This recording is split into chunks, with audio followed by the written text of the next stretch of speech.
Hey everybody, thanks for joining me again. So today's not going to be a pretty video because I'm going to rant. This is going to be my diabetic rant. 3 years ago when I got diagnosed with having diabetes, pretty much at the hospital, the doctor just waltzed in and goes, "Oh, by the way, in case you didn't know, your diabetic numbers are really out of control. And you're a diabetic." That was pretty much all I got told. And here's the number to the clinic, and as soon as you get released you need to go see them and they need to help you out. So it's pretty much lost. Nobody showed me how to take my blood sugar. I didn't even have a meter. I just started getting online and it was like, what do I do? What are my numbers supposed to look like? I had no clue. Nothing. I was told nothing. So one of the first things that I did was I went out and I subscribed to this magazine. Of course, right? You're a diabetic. What better information than a magazine, and especially a food magazine that's going to tell you how to eat. So after I educated myself and became a little bit more intelligent, I decided to cancel my subscription. This is actually my very last magazine that I got, and I happened to get it in the mail today. So the reason that I decided to unsubscribe is because I started to realize that if I followed what they told me to do in this magazine, I was going to stay diabetic for the rest of my life. Because what the suggestions that they have in here are helping no one. So anyway, today I pick up the magazine and I'm still going through it because I got nothing else better to do. So I come to an article about a wonderful woman who, let me put my glasses on here because, oh man, wait, hang on, here comes the rant. She had surgery done to lose weight. According to this, she was, let me see, 515 pounds, and her heart was 3 times its normal size. Her blood glucose was in the 400s. She was on insulin and glucose-lowering pills, and her kidneys were failing. Okay.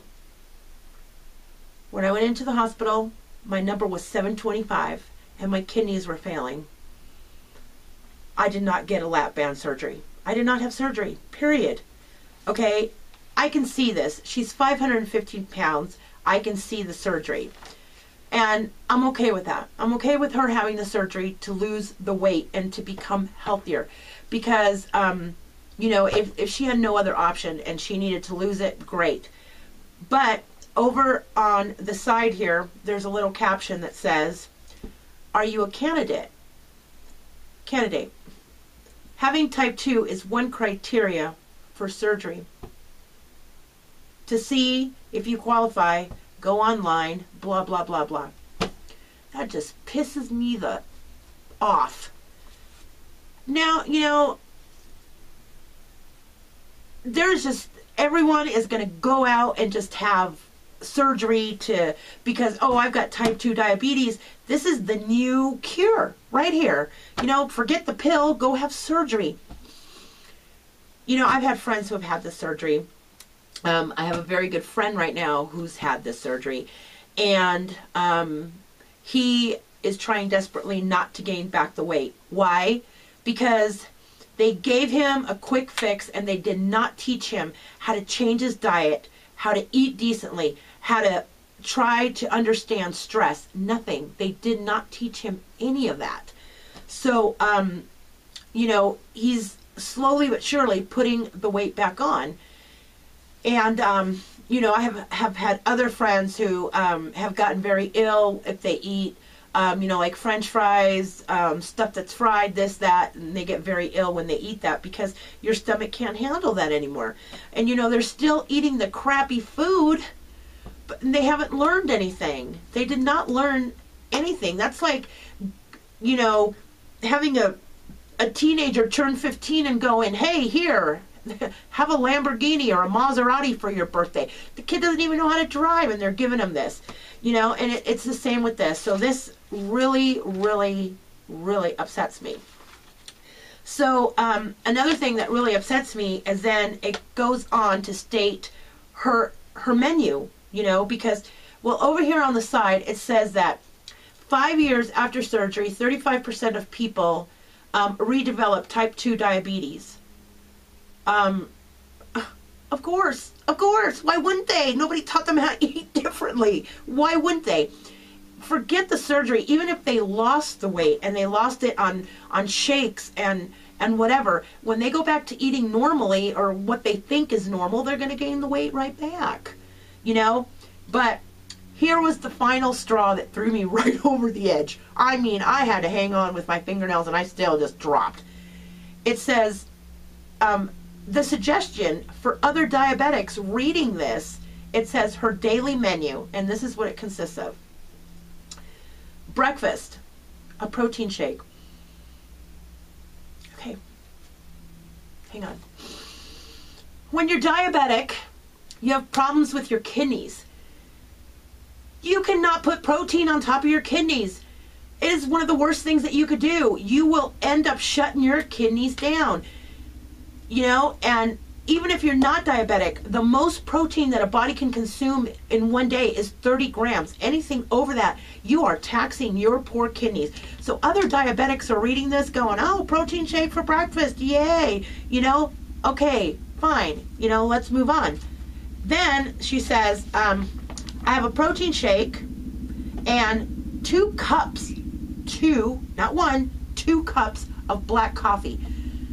Okay, there have been studies upon studies upon studies done that states that caffeine is horrible for diabetics. It's one of the first things you need to cut out of your diet if you're diabetic, because it takes 2 units of insulin to cut down the effects of 1 cup of coffee. I mean, that's horrible. Caffeine is one of the worst things that a diabetic can put into their body.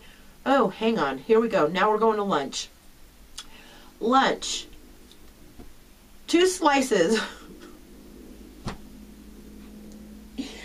Oh my God. 2 slices of whole wheat bread. Okay, I've stated in one of the videos prior to this that I can eat a banana, I can eat strawberries, I can eat any sugar-filled fruit that's full of fructose, and my blood sugar will go up to about 125, 130.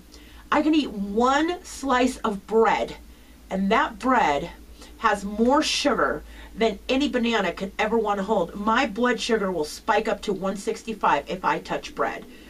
So, and she's having 2 slices of bread now, okay, not just 1.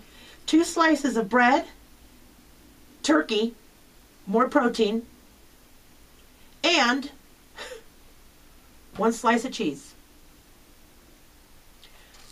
Okay, I don't even know what to say here. Okay, now for a snack. She's having half a cup of cottage cheese and 5 grapes.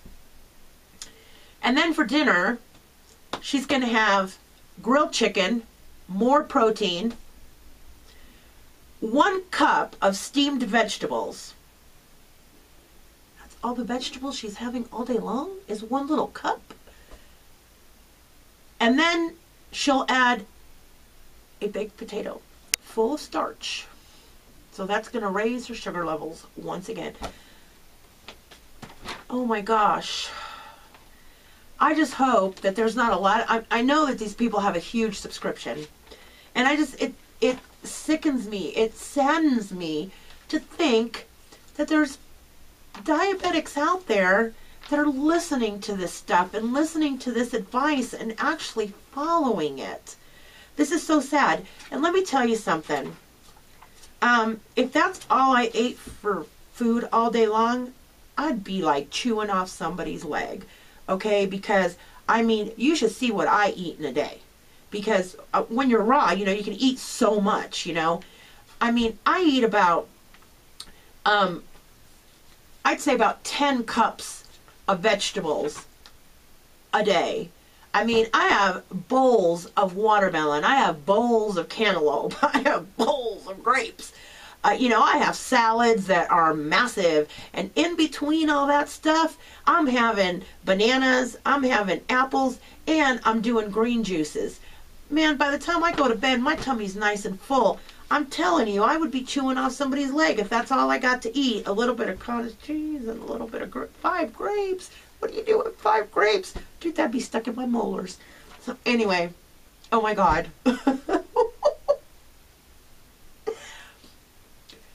That is my diabetic rant for the day. And please, if you're subscribing to any kind of magazines like this, I mean, I swear doctors pay to put these things out just to keep you sick so you can keep taking insulin. This is it's just a lot for me to absorb into my little head. I mean, it's so simple. It is so, so simple. Get rid of the junk. All the processed stuff that your body is not supposed to have in it. Up your fruit, up your vegetables. Eat stuff that comes out of the garden, that is natural. I mean, even on the front page, you got all this chicken and all these kebabs and when you put meat on a barbecue, the heat from the barbecue heats up the meat so much that it actually makes it 10 times worse of a carcinogenic in your intestines. So, protein on the grill, I don't even know. All right. Hey, at least they got some fruit in there. All right. Till next time, stay happy. I'm going to try to change my attitude right now. Stay healthy. And we'll catch you on the next rant. Thanks for listening. Bye-bye.